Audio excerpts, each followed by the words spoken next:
A couple of years ago, an event planner called me because I was going to do a speaking event. And she said to me, I'm struggling with how to write about you on the flyer. I'm going to call you like a researcher, I think. But I'm afraid that if I do, well, no one will come because they'll think you're boring and frankly irrelevant. And then she said to me, the thing I liked about your talk was that you're a storyteller. So I think that's what I'll do. I'll just call you a storyteller. And the academic, insecure part of me was like, you're gonna call me a what? Why not Magic Pixie? But then I thought, okay, you know what? I am a storyteller. I'm a qualitative researcher. I collect stories for a living.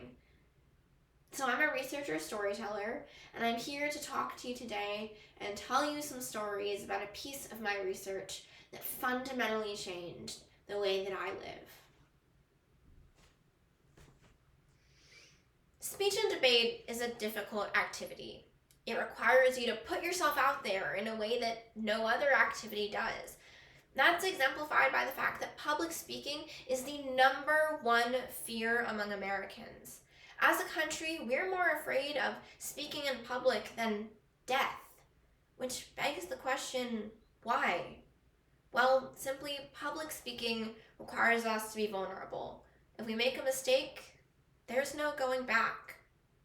However, in her 2010 TEDx talk, The Power of Vulnerability, Brené Brown teaches that despite all of its messiness and chaos, vulnerability just might be the secret to unlocking a better future. My entire academic career, I've been surrounded by people who believe life's messy, love it. But I'm the life's messy, clean it up, organize it, put it into a bento box, knock discomfort upside on the head, move it over, and get all A's type. I am interested in some messy topics, but I want to know how to make them not messy. So where I started in my research was with connection. Because by the time you're a social worker for years, you realize that connection is why we're here. It gives purpose and meaning to our lives.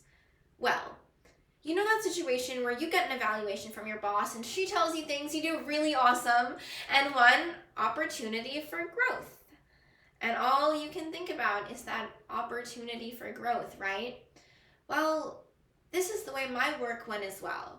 When you ask people about connection, the stories they told me were all about disconnection.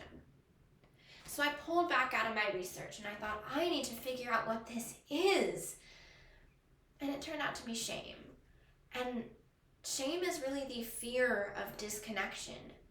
Is there something about me that if other people know it or see it, that I won't be worthy of connection? And what underpins this shame, this I'm not good enough, is excruciating vulnerability. This idea of in order for connection to happen, we have to allow ourselves to be really seen. Now, I hate vulnerability, and so I thought this is my chance to be back at it with my measuring stick. My 1 year of research turned into 6. I published a theory, but something wasn't okay. And that was that if I divided the people I interviewed into 2 groups, those with a strong sense of love and belonging, and those who struggled for it, there was only one variable that separated them.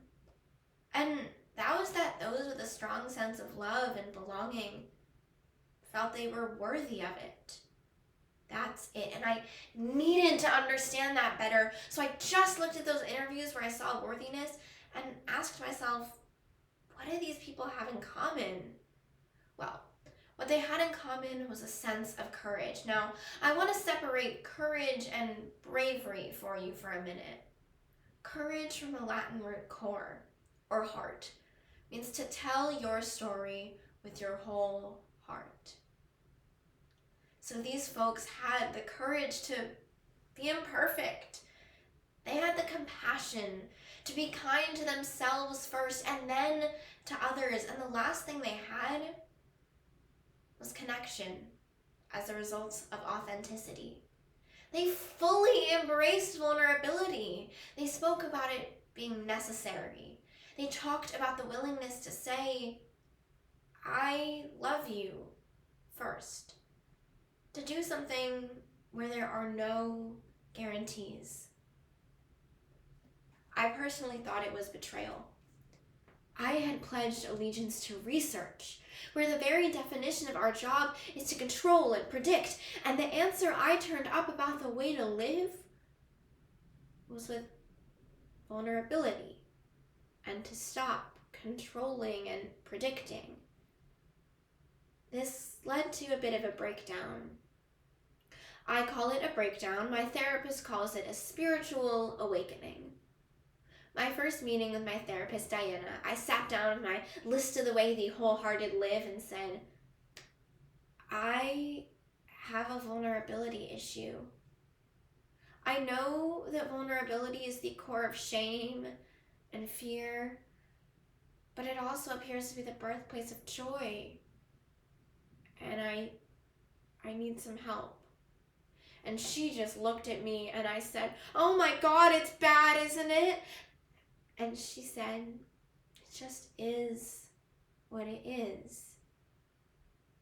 And I said, oh my God, this is gonna suck. And it did, and it didn't. But here's what I've learned. We numb vulnerability.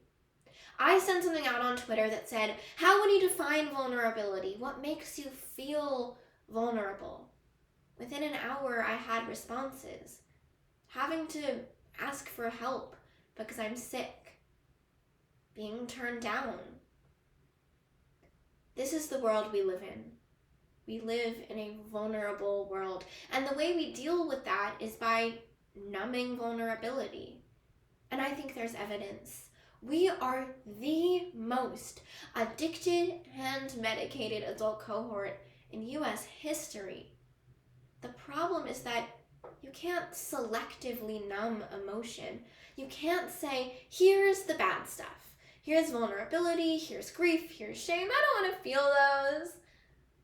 Because when you numb those hard feelings, you numb the other affects as well. You numb joy.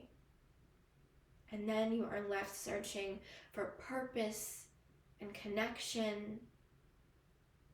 And then you feel vulnerable.